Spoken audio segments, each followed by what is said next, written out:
Great morning जी, great morning दोस्तों, नमस्कार। एक बार फिर आपके सामने मैं भूपेश आनंद, मैं सीए, मैं सीएस, मैं सीएम में, मैं ही अमेरिका और मैं ही लंदन, सब कुछ मैं बेटे आपके सामने अकाउंट फाइनेंस कोर्सेज में मैंने सबसे ज़्यादा क्वालिफिकेशंस लिए यार।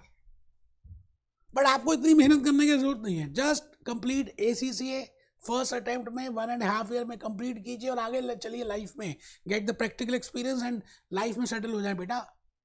आइए जी, मैंने लिखा great morning ACCA F2 management accounting standard costing आजकल हम कर रहे हैं specifically for ACCA knowledge level. मैंने अभी अभी लेक्चर नंबर 14 थोड़ी देर पहले डिलीवर किया, मतलब उसमें आपको मैंने सेल्स वेरिएंसेस बताए और 1 से लेकर 13 तक हमने कॉस्ट वेरिएंसेस किए। ये लेक्चर नंबर 15 है। मुझे ऐसा लगता है कि लेक्चर 16 में I will be discussing with reconciliation statement, operating statement, और लेक्चर 17 में मैं कुछ और बताऊंगा। आपको जो भी बताऊँ आप छोड़िए ना, आप रजिस्टर ओपन कीजिए। लेक्चर 15 है जी आज का, लेक्चर 15 है और आज मैं बस 2-3 छोटी छोटी बातों को डिस्कस करने वाला हूँ। थ्योरी की बातें करेंगे because we have already discuss the variances, सारी बातें कर ली हैं। पहली बात मैं आज आपसे ये कहने वाला हूं कि what are the reasons, what are the causes for the difference in the for the variances. हमने बातें बड़ी बड़ी की कि ये मटेरियल कॉस्ट होता है, ये लेबर कॉस्ट है, ये दिस कॉस्ट है, ये वेरिएबल ओवरहेड है, ये फिक्स्ड ओवरहेड है, ये सेल्स है। तो आज हम कारण ढूंढेंगे what are the reasons for variances, पहली बात। दूसरी बात हम ये भी ढूंढेंगे कि क्या एक वेरिएंस का दूसरे वेरिएंस से मोहब्बत है, क्या प्रेम है, क्या ढाई अक्षर हैं, क्या कोरिलेशन है। जैसे मैं कहता हूं रेनफॉल का होना और अम्ब्रेला का बिकना, they have a direct relationship, so we want to find out that whether they are related. So today we will be watching with these three aspects. The first is that is the causes of variances, relationship in variances, and the third is reporting of variances. कि जब हम report कर रहे हैं, because as a management accountant, as a ACCA, we have to report for the variances.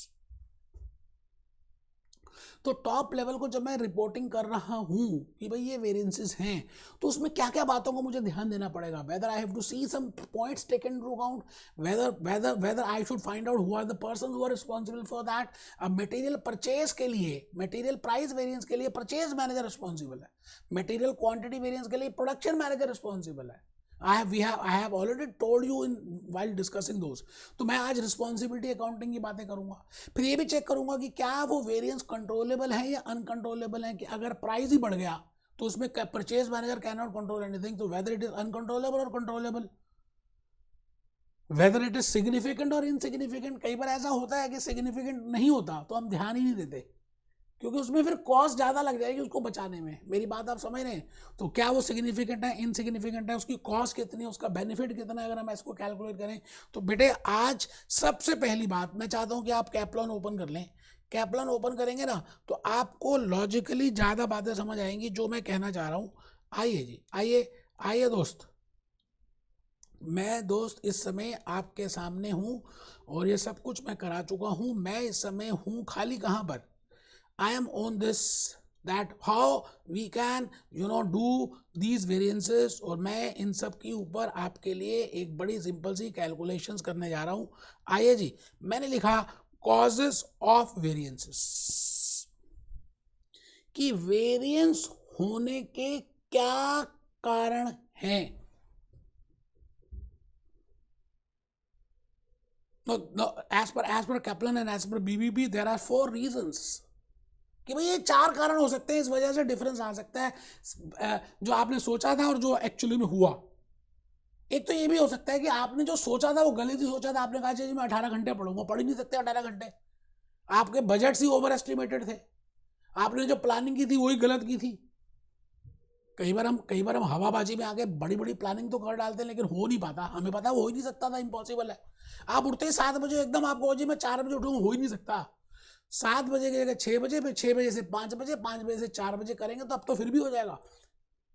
It mean आपकी planning ठीक नहीं थी। तो मैं आज यही बात कहने जा रहा हूँ कि प्लानिंग एरर्स हो सकते हैं, मेजरमेंट एरर्स हो सकते हैं। फॉर एग्जाम्पल आप जो वेरिएंस निकाल रहे थे तो आपने सेलिंग प्राइस, मटेरियल का परचेज प्राइस, मटेरियल का स्टैंडर्ड प्राइस कुछ गलत ही ले लिया। आपने सोचा कि इतना में मिल जाएगा हवाबाजी में, तो और कैलकुलेशन मिस्टेक हो गई, ठीक है जी।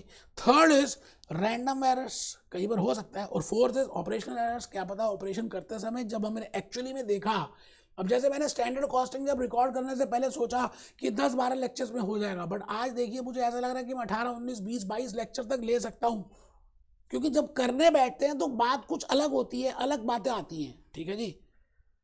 तो चलिए दोस्तों, मैं चाहता हूं कि एक बार आप इसको पढ़ेंगे तो ज़्यादा लॉजिकली बातें समझ आएंगी कि मैं कहना क्या चाह रहा हूं।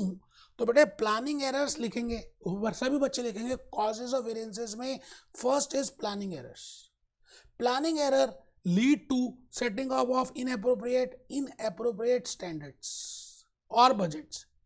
This may be due to carelessness on part of standard settler, जो बातें मैंने बताई,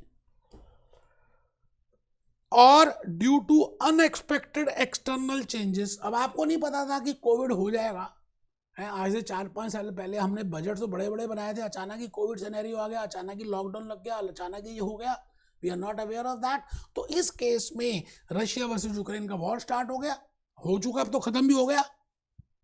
तो these are the planning errors. Second is measurement errors. जब आप वेरिएंस निकाल रहे थे तो उस समय गलती कर दी। Measurement error includes errors caused by inaccurate completion of time sheets और जॉब कार्ड्स। अब हमने जब घंटे निकाल रहे थे कि ये यूनिट कितने घंटे में बनेगा, उस समय कैलकुलेशन गलत की, उस समय टाइम की एस्टिमेशन गलत हो गई, उस समय हमें लगा कि मशीन में ऐसे होगा। इट मीन्स हमारे पार्ट से गलती थी मेजरमेंट करते समय, टाइम पर जॉब में, जॉब कॉस्ट में, या how much time it will be taken in the machine. तो उसकी वजह से randoms are the definition uncontrollable, although they need to be monitor. This छोड़िए, operational factors occur due to the production of the product और the provision of service. जब आप actually में production करते हो तो बेटा वो अलग बात होती है, प्लान्स बनाना एक अलग बात है। आप जब सुबह सुबह टाइम टेबल बनाते हो वो अलग बात है, अच्छा लगता है इतने घंटे पढ़ेंगे इतने घंटे पढ़ेंगे, जब एक्चुअली में करना पड़ता है तो अलग होता है। तो दैट इज ऑपरेशनल। सो ये बेटे एग्जांपल्स हैं, आप इसको आराम से पढ़ सकते हैं। Examples of causes of variances. Causes of sales variance include unplanned price increase, unplanned price reduction, unexpected fall in demand, additional demand, failure to this. Material variances में supplies from the different suppliers, unexpected general price increase, एकदम ही price बढ़ गया petrol का Russia Ukraine के बाद। Changes in this, substitution of one grade of material. Material usage variance में higher और lower in the incidence of scrap, scrap ज़्यादा होने लग गई जो मटेरियल दूसरा लिया था। Labour rate variance, labour price variance, और अनएक्सपेक्टेड नेशनल वेज अवार्ड। अब मिनिमम वेजेस एक्ट आ गया, उन्होंने कहा जी इतने पैसे तो देने ही देने हैं। तो जब हमने बजट बनाया था तो ऐसा नहीं था, it is uncontrollable variance. Labour efficiency variance, it means ये आप पढ़ सकते हैं, सीधी सी बात है जी, कोई ज़्यादा मुश्किल है नहीं। मैंने आपको एक आइडिया दे दिया है, अब आप इसी पार्लेंस में पढ़ेंगे तो आपको समझ आ जाएगा। अब मैं आपसे कहना चाहता हूँ कि क्या ये वेरिएंसेस आपस में इंटर रिलेट करते हैं, whether they are relationship is there और नॉट। मतलब क्या मटेरियल प्राइस का लेबर रेट से रिलेशनशिप है, या लेबर रेट का लेबर यूसेज से रिलेशनशिप है, या लेबर यूसेज का फिक्स्ड ओवरहेड से रिलेशनशिप है। मतलब मोहब्बत की बातें करेंगे कि क्या एक वेरिएबल का दूसरे वेरिएबल से कुछ पॉजिटिव रिलेशनशिप है या नहीं, या नेगेटिव है या नहीं, या कोई है भी या नहीं। जैसे हम कहते हैं आलिया भट्ट का क्या रणबीर कपूर के साथ रिलेशनशिप है, हाँ है। क्या आलिया भट्ट का कैटरीना के साथ है, हाँ है। हाँ उसके साथ पॉजिटिव है, उसके साथ नेगेटिव है। मैं कहता हूँ आलिया भट्ट का क्या भूपेश आनंद का कोई रिलेशन, कोई है ही नहीं, वो मेरे को जानती नहीं ना, मैं जानता हूँ वो नहीं जानती। It means there can be a positive relationship, there can be a negative relationship, और there can be a no relationship. तो यहाँ पर हमने लिखा जी possible interrelationship between variances. If supplies of a specified material are not available, this may lead to a favorable price variance. मान लेते हैं हमें एक पर्टिकुलर रॉ मटेरियल चाहिए था, वो रॉ मटेरियल मिल ही नहीं रहा, हमें उसका सब्स्टिट्यूट लेना पड़ा, थोड़ा सा लो क्वालिटी का लेना पड़ा, इसलिए प्राइस वेरिएंस तो पॉजिटिव आ गया लेकिन यूसेज वेरिएंस नेगेटिव आ गया। An adverse usage variance because उसमें स्क्रैप ज़्यादा होने लग गई। An adverse fix variance this. I think आप समझ गए जो मैं कहना चाह रहा हूँ, ठीक है सर। मैं आ गया जी लास्ट पॉइंट में। आज की जो चर्चा है ना जी वो बड़ी इंपॉर्टेंट, लास्ट पॉइंट बड़ा इंपॉर्टेंट है, that is reporting of variances. की जब as a management accountant you have calculated the variances, you have done all the things, आपने सब कुछ कर लिया है ना, तो अब सवाल आता है कि उसकी रिपोर्टिंग कैसे करें। बेटे रिपोर्टिंग जब आप वेरिएंस करते हैं तो आपको रिस्पॉन्सिबिलिटी अकाउंटिंग की बातें समझनी है कि अगर प्राइस वेरिएंस है तो वो परचेज मैनेजर उसके लिए रिस्पॉन्सिबल है, अगर क्वांटिटी वेरिएंस है तो उसके लिए प्रोडक्शन मैनेजर रिस्पॉन्सिबल है, सेल्स मैनेजर सेल्स के लिए है तो वो रिस्पॉन्सिबल है, but it means you have to find out the responsibility, you have to find out the cost centre, you have to find out the profitability centre, you have to see the who is the person who is the culprit. तो पहली बात, जब आप reporting कर रहे हैं तो responsibility accounting के माइंड को दिमाग में रखते हुए करना है। दूसरी बात, जब आप वेरिएंसेस की रिपोर्टिंग कर रहे हैं टॉप लेवल मैनेजमेंट को, मुकेश अंबानी को, तो आपने ये भी देखना है that whether those variances are controllable और uncontrollable. You have to write down that whether they are controllable और अनकंट्रोलेबल, क्योंकि अगर अनकंट्रोलेबल है तो उसमें टाइम लगाना बेवकूफ़ी है, कंट्रोलेबल है तो ध्यान से देखना। अच्छा, अगर कंट्रोलेबल है तो क्या वो सिग्निफिकेंट है या इनसिग्निफिकेंट है, क्योंकि कई बार कंट्रोलेबल होते हैं बट वो इनसिग्निफिकेंट है, उसमें टाइम लगाना वेस्टेज है। कई बार आप एक चैप्टर छोड़ ही देते हो, आपको पता आएगा लेकिन इतना ज़्यादा इंपॉर्टेंट नहीं है, आप छोड़ देते हो क्योंकि आप इतना सारा इंपॉर्टेंट अभी रहता है, तो it is insignificant. So you have to see whether it is insignificant, whether it is significant. और अगर उसको कंट्रोल करते हैं तो उसमें कॉस्ट कितनी लगेगी और उसका बेनिफिट कितना होगा। मेरी बात आप समझ रहे हैं? तो कुछ 5-6 पहलू हैं जिस पे आपने ध्यान देना है जब आप रिपोर्ट कर रहे हैं। तो मैंने यहाँ पे लिखा, in reporting variances the concept of responsibility should be followed so that a variance report to this और रिस्पॉन्सिबिलिटी अकाउंटिंग। देखिए जी, रिस्पॉन्सिबिलिटी मैंने पूरे 13-14 लेक्चर्स जो लिए उसमें रिस्पॉन्सिबिलिटी अकाउंटिंग की बातें की। उसके बाद whether that variance is controllable और नॉट, वेदर इट इज इनकंट्रोलेबल और not, whether that is what is a cost behind that, उसकी कॉस्ट कितनी होगी जब आप उसको करेंगे, वेदर इट इज सिग्निफिकेंट और नॉट। कई बार यार आप सब कुछ कंट्रोल नहीं कर सकते हो, छोटा मोटा छड़ो यार, जाने दो, क्या है ना। तो उसके बाद whether the variance study worse और what is the benefit in that, अगर हम उसको कंट्रोल कर लें तो कोई क्या बेनिफिट होगा और क्या कॉस्ट हमें इनकर करनी पड़ेगी, इन सभी बातों का हम ध्यान रखते हैं।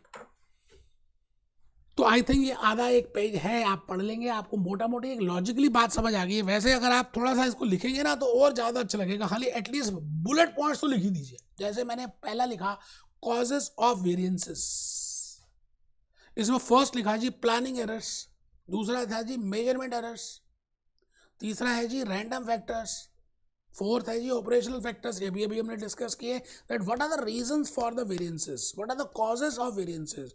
प्लानिंग में गलती होगी, ऑपरेशंस में गलती होगी, मेजरमेंट में गलती होगी, रैंडम गलती हो गई, और अभी अभी मैंने जो बताया रिपोर्टिंग ऑफ वेरिएंसेस में what are the points as a management accountant while reporting the variance to the top level, what are the points to be taken into account. The first factor which you have to take into account is responsibility accounting, who is responsible, whether he can control it or not. So second concept is whether controllable or uncontrollable. The third aspect is cost versus benefit, and the fourth aspect is significant versus insignificant.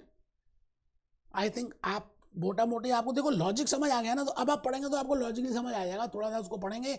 अभी मैंने lecture number 16-17 लेना है, 1-2 lectures लेंगे, बड़ी मेहनत से ईमानदारी से पढ़ाने की कोशिश की है बेटे। Be happy, be jolly, be chair.